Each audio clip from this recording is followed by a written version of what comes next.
സന്ധ്യ വാര്യർ ആത്മാർത്ഥമായി പറയണം, ഇത്രയും വലിയൊരു വിക്ടറി ബി ജെ പി തന്നെ പ്രതീക്ഷിച്ചിരുന്നോ?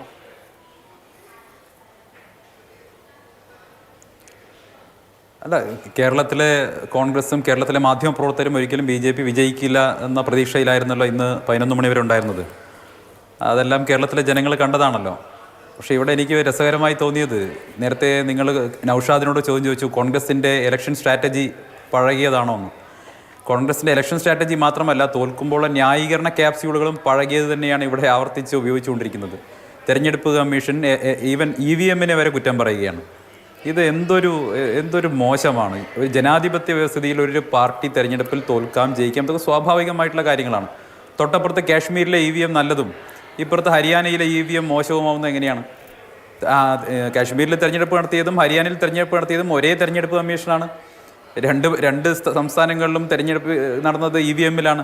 അപ്പോൾ ഒരു സംസ്ഥാനത്ത് EVM-നെയും തെരഞ്ഞെടുപ്പ് കമ്മീഷനെയും ഒക്കെ ഈ തെരഞ്ഞെടുപ്പിൽ തോൽക്കുന്ന സമയത്ത് കുറ്റപ്പെടുത്തുന്നത് മറ്റൊരു ന്യായീകരണം ഇല്ലാത്തതുകൊണ്ടല്ലേ? ന്യായീകരണ ക്യാപ്സ്യൂളിലെങ്കിലും ഒരു പുതുമ വേണ്ടേ?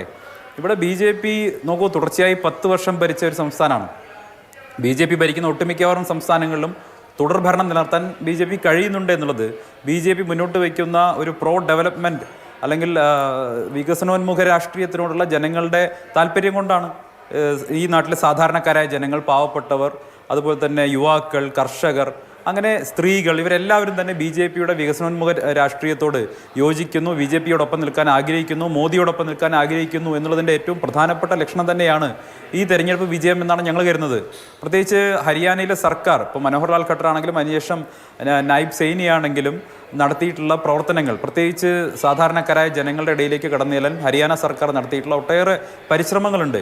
അതിനെയൊക്കെ കണ്ടില്ല എന്നടിക്കാൻ സാധിക്കില്ല. ഇത് കേവലം ഏതെങ്കിലും ഒരു വിഷയത്തിലല്ല, മറിച്ച് ആ സർക്കാർ നടത്തിയിട്ടില്ല. ഇപ്പോൾ ഉദാഹരണത്തിന്, ഇന്ത്യയിൽ ഏറ്റവും അധികം ക്ഷേമ പെൻഷൻ കൊടുക്കുന്ന സംസ്ഥാനം ഹരിയാനയാണ്. 3000 രൂപയുടെ ക്ഷേമ പെൻഷനാണ് ഹരിയാന സർക്കാർ കൊടുക്കുന്നത്. അത് കൃത്യമായിട്ട് എല്ലാ മാസവും ജനങ്ങളുടെ കൈവശം ആ ക്ഷേമ പെൻഷൻ എത്തുന്നുണ്ട്. കേരളത്തിൽ 1600 രൂപ കൊടുക്കുന്ന സമയത്ത് അതാണ് ഏറ്റവും വലിയ ക്ഷേമ പെൻഷൻ എന്ന് ഇവിടെ പറയുന്നുണ്ടല്ലോ. അത് തന്നെ 5 മാസവും 6 മാസവും മുടങ്ങിയാണല്ലോ. അവിടെ അത് മുടങ്ങുന്നില്ല, കൃത്യമായി ജനങ്ങൾക്ക് പെൻഷൻ കിട്ടുന്നു, അത് 3000 രൂപ കിട്ടുന്നു.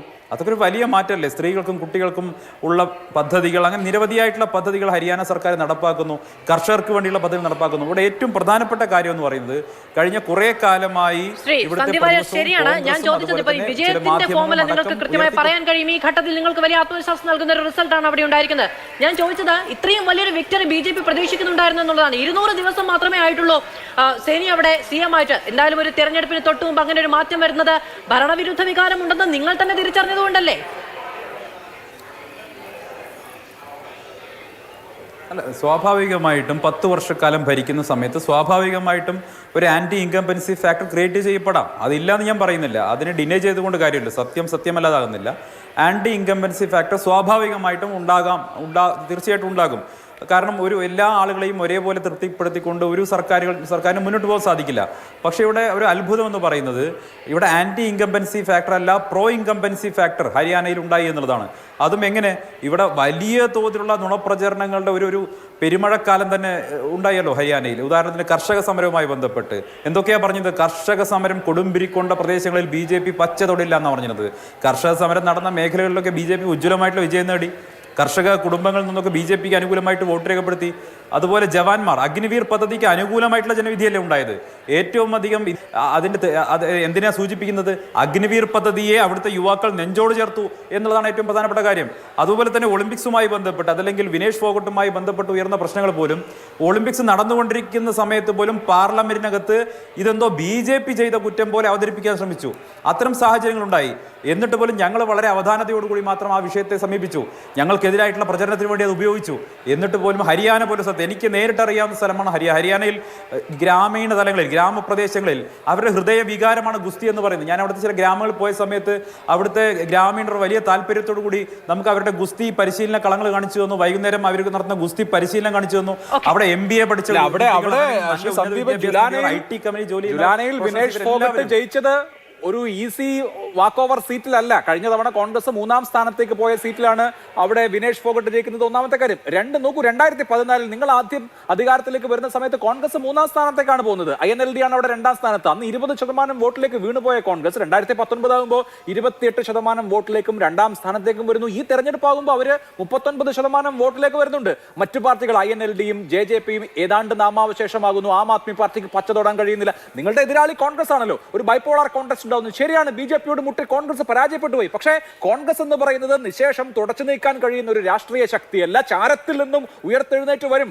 10 കൊല്ലം മുമ്പ് 20% പോയ കോൺഗ്രസ് 39% മടങ്ങി വന്നിരിക്കുന്നു ഹരിയാനയിൽ എന്നുള്ളതും ഒരു രാഷ്ട്രീയ സന്ദേശമാണ്. അഭിലാഷ്, ഒന്ന് ഈ പറയുന്ന വിനേഷ് ഫോഗട്ട് ജയിച്ച ജൂലാന എന്ന് പറയുന്ന ആ സീറ്റിൽ BJP ഒരു കാലത്തും ജയിച്ചിട്ടില്ല. BJP ഒരു കാലത്തും ജയിക്കാത്ത സീറ്റാണ് ഒന്ന്. 2, ഈ വിവാദം ഉണ്ടെങ്കിലും ഇല്ലെങ്കിലും വിനേഷ് ഫോഗട്ടിനെ പോലത്തെ ഒരു ഒളിമ്പ്യൻ സ്വാഭാവികമായിട്ടും ഏത് രാഷ്ട്രീയ പാർട്ടിയിലാണെങ്കിലും ജയിച്ചു വരേണ്ടതാണ്. കാരണം ഹരിയാനയുടെ യശസ് ഉയർത്തിയ, രാജ്യത്തിന്റെ യശസ് ഉയർത്തിയ ഒരു ഒളിമ്പ്യൻ തെരഞ്ഞെടുപ്പിൽ മത്സരിക്കുമ്പോൾ, ഒരു സെലിബ്രിറ്റി സ്റ്റാറ്റസ് ഉള്ള ആൾ തെരഞ്ഞെടുപ്പിൽ മത്സരിക്കുമ്പോൾ സ്വാഭാവികമായിട്ടും കിട്ടേണ്ട ജയം, ആ ജയം അത്രത്തോളം തിളക്കം ആ ജയത്തിന് ഉണ്ടായിട്ടില്ല എന്നുള്ളതാണ് എന്നെ അതിശയിപ്പിക്കുന്നത്. അത് മാത്രമല്ല, വിനേഷ് ഫോഗട്ടിന്റെ ഇവർ ഉയർത്തിയ വിഷയത്തിന്റെ ഒരു ഗ്രാവിറ്റി അനുസരിച്ച് അത് ഹരിയാനയിൽ പൂർണ്ണമായിട്ടും BJPയെ ബാധിക്കേണ്ടതായിരുന്നു. അങ്ങനെ ബാധിച്ചിട്ടില്ല. അത് സൂചിപ്പിക്കുന്ന എന്താ? നിങ്ങളും കോൺഗ്രസും ഒക്കെ കാലങ്ങളായി BJPക്കെതിരെ ഉന്നയിച്ചിട്ടുള്ള ആക്ഷേപം ഹരിയാനയിലെ ജനങ്ങൾ വിശ്വസിച്ചില്ല എന്നുള്ളതാണ്.